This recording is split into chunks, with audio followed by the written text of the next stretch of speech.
नमस्कार.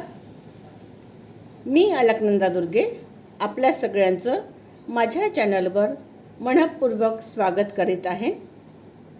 हे आहे मी वाचत आहे श्रीमद वाल्मिकी रामायण बालकांड, अगदी साध्या आणि सोप्या भाषेत. पुढचा सर्ग आहे सर्ग 39.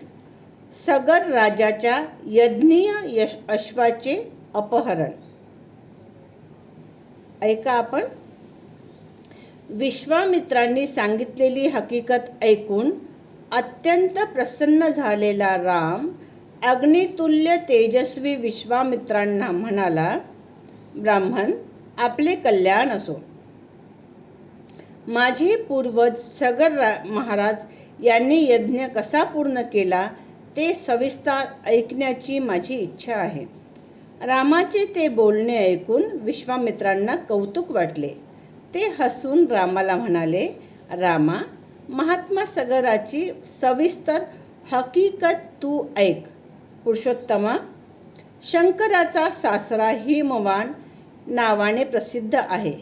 तसंच विंध्य नावाचा एक पर्वत आहे.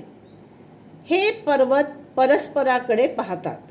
ह्या दोन्ही पर्वताच्या मधल्या भूमीवर यज्ञ झाला. पुरुषसिंह हाच प्रदेश यज्ञाकरता उत्तम समजला जातो. सगर राजाच्या आज्ञेने त्या यज्ञाच्या घोड्याचे रक्षण श्रेष्ठ धनुर्धारी महारथी अंशुमान करीत होता. यज्ञाच्या पर्वकाळी यज्ञ करणाऱ्या सगर राजाचा यज्ञीय घोडा इंद्राने राक्षस रूप घेऊन हरण करून नेला. काकुत्सा, महात्मा सगराचा घोडा अपहरण करून नेला तेव्हा सर्व उपाध्याय यजमान सगराला म्हणाले, ह्या पर्वकाळी यज्ञीय अश्व कोणीतरी पळवून नेत आहे. राजा, अश्वाचे अपहरण करणाऱ्याला तू ठार कर व घोडा घेऊन ये, नाहीतर यज्ञामध्ये दोष उत्पन्न होईल व तो सर्वांनाच अशुभकारक होईल. राजा, जेणेकरून हा यज्ञ निर्दोष रीतीने पार पडेल असं कर. यज्ञमंडपात बसलेला सगर राजा उपाध्यायांचे बोलणे ऐकून आपल्या 60,000 पुत्रांना म्हणाला, पुरुषश्रेष्ठांनो, वेद मंत्रांनी पुनीत झालेले महात्मे हा यज्ञ करीत आहेत. त्यामुळे येथे राक्षस येऊ शकतील असे मला वाटत नाही. म्हणून पुत्रांनो, तुम्ही जा आणि घोड्याचा शोध करा. तुमचे कल्याण असो. समुद्र वलयांकित सर्व पृथ्वी तुम्ही शोधा. प्रत्येक मुलाने एक एक योजन भाग वाटून घेऊन सगळीकडे पूर्ण शोध करावा. माझ्या आज्ञेने घोडा दिसेपर्यंत जमीन खोदा आणि घोडा हरण करून नेणाऱ्याला शोधून काढा.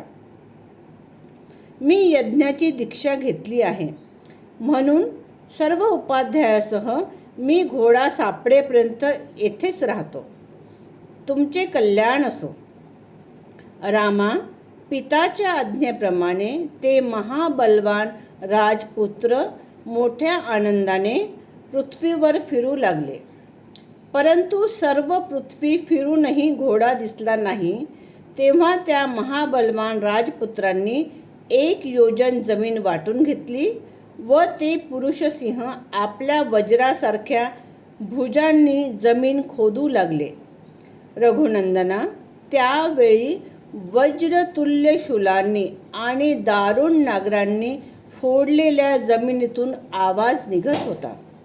राघवा, राजकुमाराकडून वध केला जात असलेला नागांचा, असुरांचा, दुर्जय राक्षसांचा व इतर प्राण्यांचा आर्तनाद सगळीकडे पसरत होता.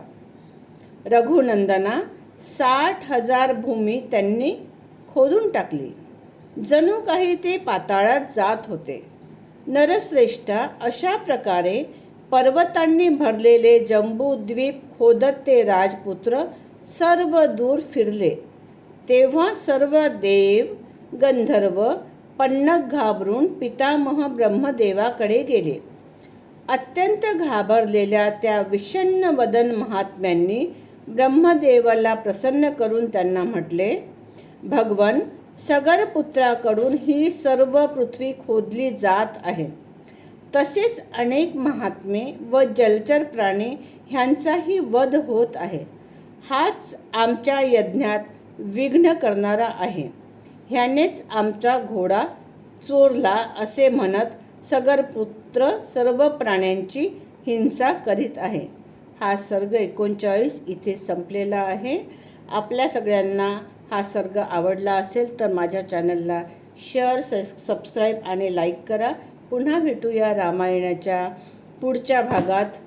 राम राम. धन्यवाद.